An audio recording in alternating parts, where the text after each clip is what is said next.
Is it as simple as cleaning up the turnovers against Indiana? I don't think it's that simple. You're going to have some similarities in a game when you played the first time. Then you're going to have some differences too. Like, you not always are going to have the same game. I think in the previous game, if you didn't turn the ball over and you made your free throws, you'd have put yourself in a much better position. So anytime we have to live in defensive transition, and that's a high volume of possessions, where we've been in trouble. It just hasn't happened a lot. But when it's happened, we've been able to recover in some halves going into the next half, or vice versa, kind of hold on. But in this scenario, it wasn't. Like, we actually got back into their lead pretty quickly. If you rewatch the game and you see it, we just never could get it to where we got the lead. We got it back to 1 and 2 possessions. I mean, that was at 11-minute mark.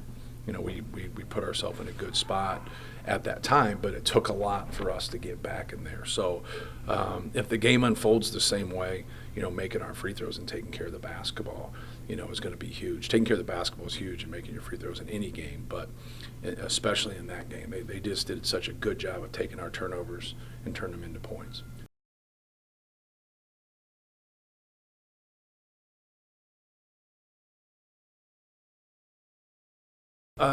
Yeah, sure. I mean, I think everybody will guard him the way they do things, and the way he runs out on the break so well. He's so fast that, you got to pick him up and not let him get that run out dunk or layup at that time. So I think everybody, will have a chance at him and be able to guard him. But that's a team deal.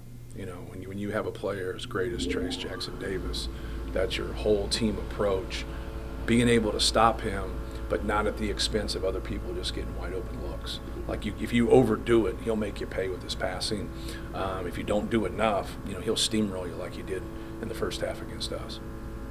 How pivotal is it, a better start, especially with the home crowd really getting them behind you? Yeah, just taking care of the basketball. I think that was for us, really the start, and that's what happened the previous year too in that first half. And it was Groundhog's Day. The same thing happened. They were able to come out and do the same thing. And, we really worked towards that at their place, and obviously it's a different atmosphere, but it's still basketball. It's still 10 guys.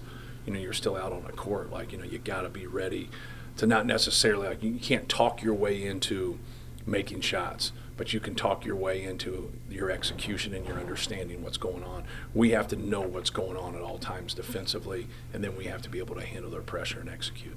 Do you stick with Mason in the starting lineup? We'll see. We'll see there. Both of those guys have been really good for us. Mason's been a little bit better offensively, and Caleb's been a little bit better defensively. But when you look at their overall production across the board, when one's in versus the other, we're more efficient with both of them. Think back to the center pairings like Moses. These aren't exact comps, but like say Moses Malone against Dan Issel, two guys who were totally different but both really good. Right. Can you step out of the shoes of the competitive part of it and appreciate the? No question. One of them's in their 4th year of college, the other one's in their 3rd year of college. So you just don't see the dominant guys stay in college as long as they have. But I think it's great for the game. I think it's great for our conference. Zach has just, enormous size, and where he's improved just as a basketball player, being able to pass, being able to play post D, being able to play ball screen defense. But you also got to understand he's in his 6th year of organized basketball. So he's really on the come when it comes to things of that nature. He's really made some real strides in that area. Trace has had to, play for 2 different coaches, 2 different systems, so you're learning, right? Everybody learns when they come to college, and then when you have a change sometimes, it takes a little bit of time right there, but they've done a really good job in the last 2 years of getting him the basketball, and, his numbers speak for themselves.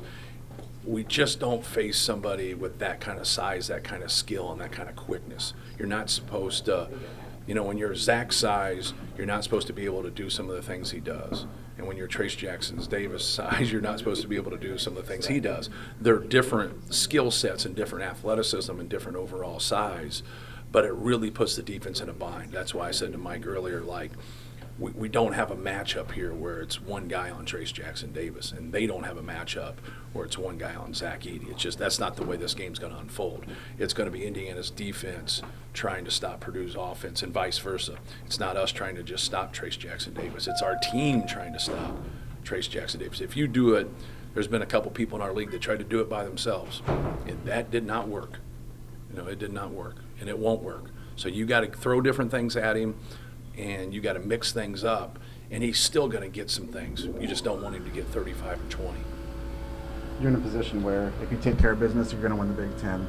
And I guess how do you make sure that that's not on their minds? It's just take care of business, and then that will come with it. Right. Yeah. You keep your focus on doing your job. You keep your focus on doing what you're supposed to be doing and competing at a high level. But you also have worked really hard to put yourself in this position. Like, this wasn't handed to us. Like, we've worked really hard. So, reward yourself, but also don't try to hit home runs. Be solid, take care of the basketball. Just keep hitting singles and doing the little things. I think it's hard for everybody at this time of the year because everybody just depends on the grind of your schedule. This is where we've gotten a little bit of a break, but it doesn't mean anything unless you play well at 7:30 on Saturday. But just having a focus on the mistakes we made. There are some plays that Indiana made at their place where we just had a total breakdown. Then there are some times where we were doing what we were supposed to be doing, and their offense was better than our defense.